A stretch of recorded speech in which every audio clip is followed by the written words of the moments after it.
What's up, everybody? Joe Brown here. This is the Heresy Financial Show, and it is finally happening. Like I've been saying for probably 1 year, maybe 2 years now, price controls have entered the chat. We are seeing a bill that is getting introduced in order to try and put a cap on, you guessed it, price gouging, blaming the gas companies and the oil companies for price gouging, completely ignoring all of the regulations and all the money printing that have led to the higher prices going on right now. Instead, let's blame the greedy capitalists. Ready? Let's dive in.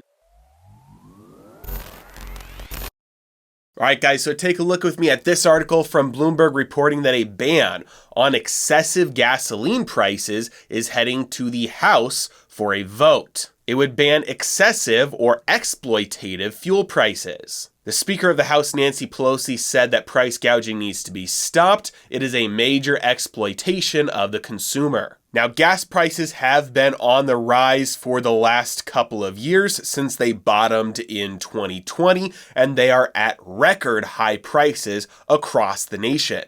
Now, obviously, they're introducing this bill because it worked so well last time. In fact, every time we've had massive inflation, it always works really well to just legislate what the price of something is allowed to be. Here's the reality.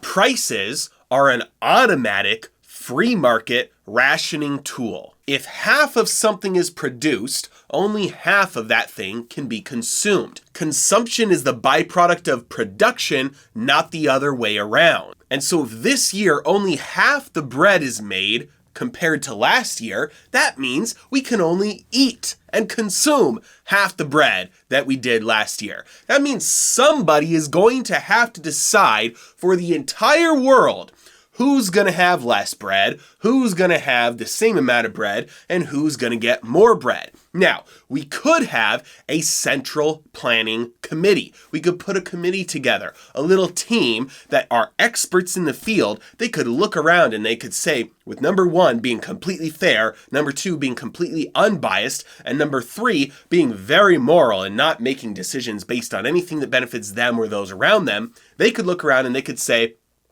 you don't really need as much bread this year. You probably need the same amount. Oh, and you could use a little bit more. And so for the good of all, we are going to decide exactly who gets the bread. And clearly that would work out very well.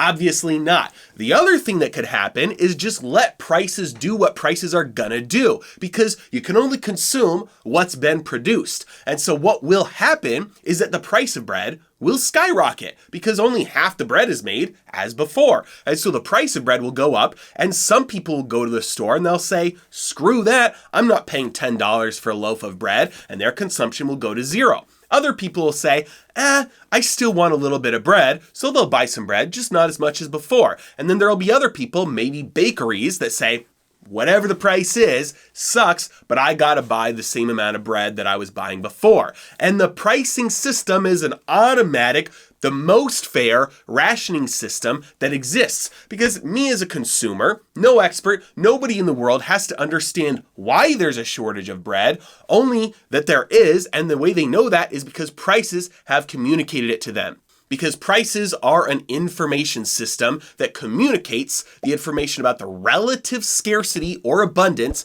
of any given item versus everything else. So prices help consumers make decisions about how much of their stored labor to allocate to various goods and services. And so understanding that prices are simply information, all you do by introducing a bill, let's say it gets passed, which it won't, but let's say this bill gets passed, the only thing you do by legally enforcing what the price of something can be is you destroy the signal that's being sent out to economic actors. People can no longer make rational economic decisions about how much of their stored labor to allocate to a resource like gasoline if they don't know how scarce it is. And if you limit the price that somebody can charge for something, you limit the information that can be sent, and people will overconsume, and you'll end up with a shortage.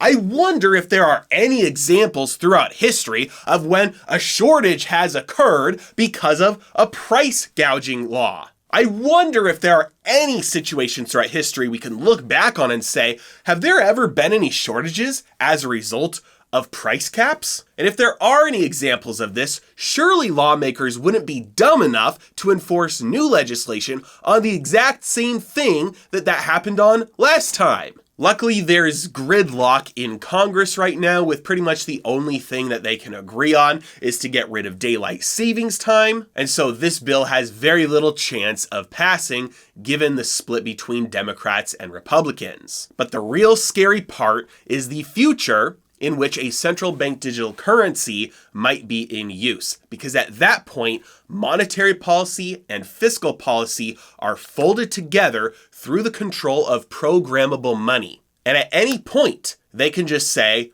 gas prices are going up because of, let's say, people who are hoarding gas. And so we're going to put a limit on how much people can use at the pump per month. As soon as you hit $500 per month at the pump, your dollars will not work at a gas station anymore. Beautiful, you get rationing and price controls all wrapped up in one. So as bad as this seems, number one, let's be thankful that it probably won't pass. And number two, let's be thankful that we don't have a central bank digital currency and be deathly afraid and fight against that potential future as hard as we can. Because money makes up half of every single thing that every single person does. Whether you're working, whether you're living in your house, whether you're going out on a date, whatever you're doing, money makes up the other half of that. And the more control that a few people have over that money, the more control those few people have over every single person's life. It is authoritarianism, it is totalitarian control, and it is destined to make the lives of anybody stuck in that system living hell. No matter what, that is a line we cannot cross. As always, I really appreciate you guys. Thank you so much for watching. I'll see you next time.